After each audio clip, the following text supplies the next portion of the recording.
2 Rois chapitre 2. Lorsque l'Éternel fit monter Élie au ciel dans un tourbillon, Élie partait de Gilgal avec Élisée. Élie dit à Élisée, « Reste ici, je te prie, car l'Éternel m'envoie jusqu'à Béthel. » Élisée répondit, « L'Éternel est vivant, et ton âme est vivante. Je ne te quitterai point. » Et ils descendirent à Béthel. Les fils des prophètes qui étaient à Béthel sortirent vers Élisée et lui dirent, « Sais-tu que l'Éternel enlève aujourd'hui ton maître au-dessus de ta tête ?» Et il répondit, « Je le sais aussi, taisez-vous. » Élie lui dit, « Élisée, reste ici, je te prie, car l'Éternel m'envoie à Jéricho. » Il répondit, « L'Éternel est vivant et ton âme est vivante. Je ne te quitterai point. » Et ils arrivèrent à Jéricho. Les fils des prophètes qui étaient à Jéricho s'approchèrent d'Élisée et lui dirent, « Sais-tu que l'Éternel enlève aujourd'hui ton maître au-dessus de ta tête ?» Et il répondit, « Je le sais aussi.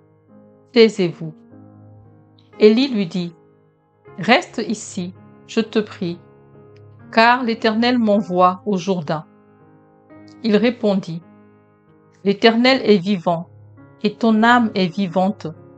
Je ne te quitterai point. » Et ils poursuivirent tous deux leur chemin.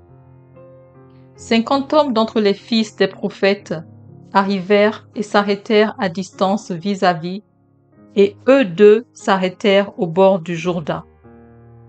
Alors Élie prit son manteau, le roula, et en frappa les eaux, qui se partagèrent çà et là, et ils passèrent tous deux à sec. Lorsqu'ils eurent passé, Élie dit à Élisée, « Demande ce que tu veux que je fasse pour toi, avant que je sois enlevé d'avec toi. » Élisée répondit, « Qu'il y ait sur moi, je te prie, une double portion de ton esprit. » Élie dit, « Tu demandes une chose difficile, mais si tu me vois pendant que je serai enlevé d'avec toi, cela t'arrivera ainsi.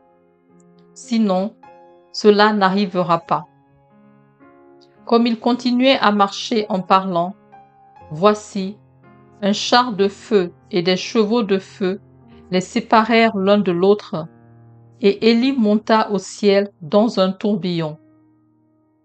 Élisée regardait et criait, « Mon père, char d'Israël et sa cavalerie !» Et il ne le vit plus. Saisissant alors ses vêtements, il les déchira en 2 morceaux, et il releva le manteau qu'Élie avait laissé tomber.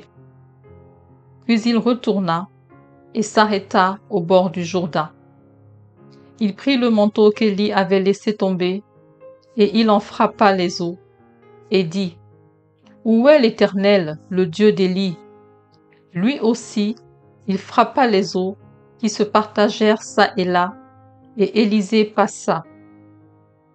Les fils des prophètes qui étaient à Jéricho, vis-à-vis, l'ayant vu, dirent, « L'esprit d'Élie se repose sur Élisée. » Et ils allèrent à sa rencontre, et se prosternèrent contre terre devant lui.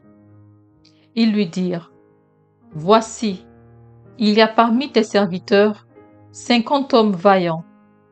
Veux-tu qu'ils aillent chercher ton maître?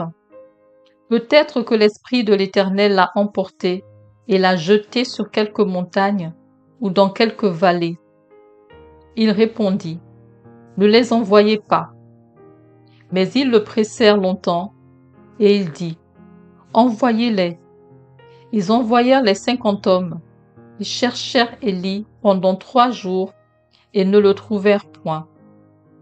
Lorsqu'ils furent de retour auprès d'Élisée, qui était à Jéricho, il leur dit, « Ne vous avais-je pas dit, n'allez pas? » Les gens de la ville dirent à Élisée, « Voici, le séjour de la ville est bon, comme le voit mon Seigneur. Mais les eaux sont mauvaises, et le pays est stérile. Il dit, apportez-moi un plat neuf et mettez-y du sel. Et ils le lui apportèrent.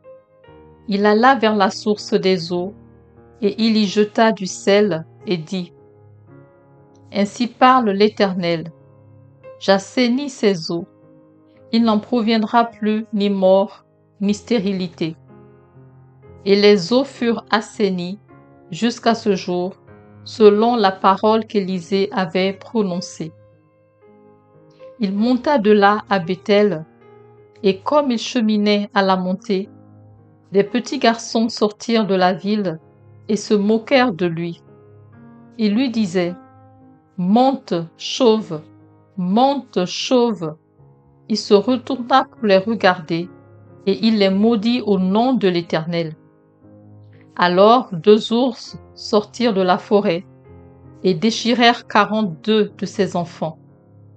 De là, il alla sur la montagne du Carmel, d'où il retourna à Samarie.